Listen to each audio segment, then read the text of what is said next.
Muito bem, pessoal. Vamos fazer a dica de hoje.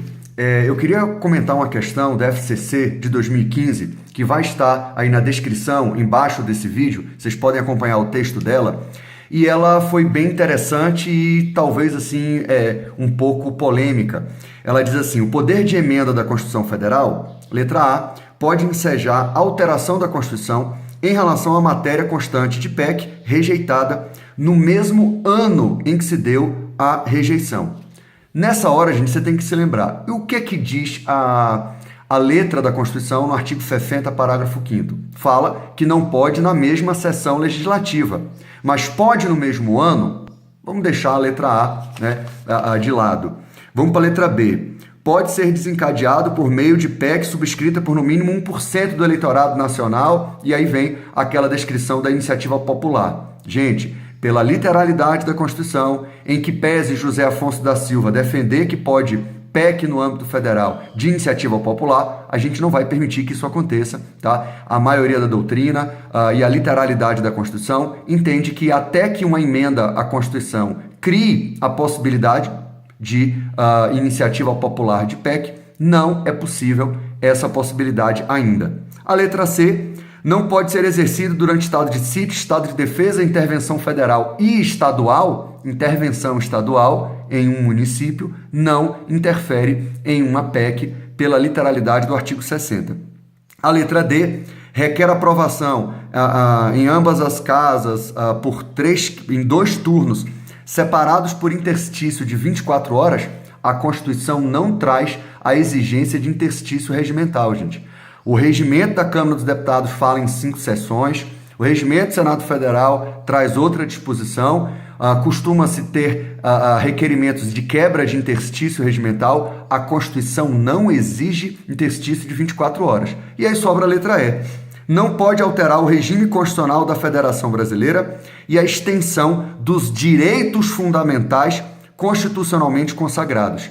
Basicamente, a sua dúvida seria o famoso entre a letra A e a letra E. Não é a letra E, pessoal, pelo seguinte: primeiro, a gente estudou muito nas nossas videoaulas a cláusula pétrea.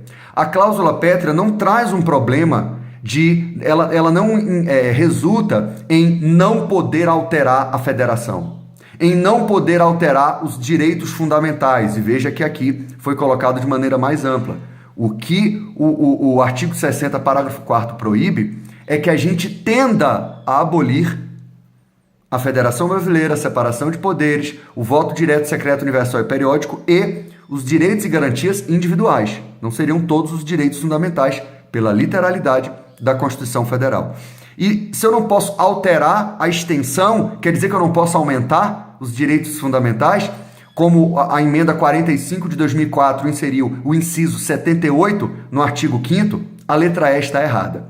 E por que a letra A está correta, gente? Veja bem, há muito tempo que eu ensino que o Supremo tem 2 jurisprudências sobre o princípio da irrepetibilidade, que são, assim, bem paradigmáticas e que são as principais jurisprudências junto com o mandado de segurança 22.503, que é a ADI 1441, em que o Supremo analisou um caso em que uma medida provisória tinha sido rejeitada em janeiro, numa sessão legislativa extraordinária, na década de 90, acho que foi no final da década de 90.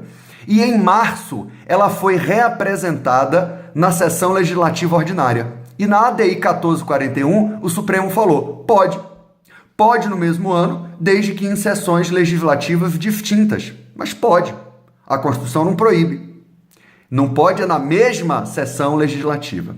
Ocorre que, na ADI 2010, o ministro Celso de Mello vai abrir a boca para dizer um caso em que, se não me engano, foi um caso de dezembro, já em sessão legislativa extraordinária, e março, abril, fevereiro, não sei, no ano seguinte, em sessão legislativa ordinária, em que houve a reapresentação do projeto rejeitado.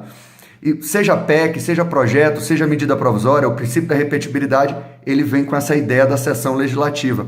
E aí o ministro falou: olha, pode, e aí ele dá a entender assim: pode porque foi em anos diferentes. Aí eu já vi alguns alunos me questionarem, professor, isso aí eu já vi outros professores dizendo que tem que ser em anos distintos. Leia a ementa da ADI 2010, para mim, não significa uma superação do entendimento da ADI 1441. O Supremo falou, pode, e inclusive foi em anos distintos. Olha que coisa interessante. Foi apenas um comentário lateral do ministro Celso de Mello, tá certo? E aí, eu quero que vocês entendam que, para mim, a ADI 1441 sobrevive, a ADI 2010, ela trouxe um elemento de que pode em sessões legislativas distintas, inclusive porque era anos diferentes, naquele caso da ADI 2010, mas eu ainda entendo que na ADI 1441 o entendimento do Supremo prevalece. Também, ele ainda persiste. Se for em sessão legislativa distinta, ainda que no mesmo ano, para mim, pode. E essa questão da FCC está se baseando nessa ADI 1441. Então, é algo que na jurisprudência do Supremo fica essa questão em aberto, né? Se pode no mesmo ano ou não. Eu entendo que pode, e a FCC acabou de entender, de acordo com a ADI 1441, que é possível, sim, que uma PEC rejeitada no mesmo ano seja reapresentada, mas possivelmente, né, para tornar essa letra A correta, em sessões legislativas distintas, tá bom? Bem interessante essa questão, fique ligado e aí veja que você tem que realmente ir respondendo a questão por etapas para poder entender como é que você chega, né, na resposta correta. Tá bom, gente? Então, um abraço e até a dica de amanhã. Tchau!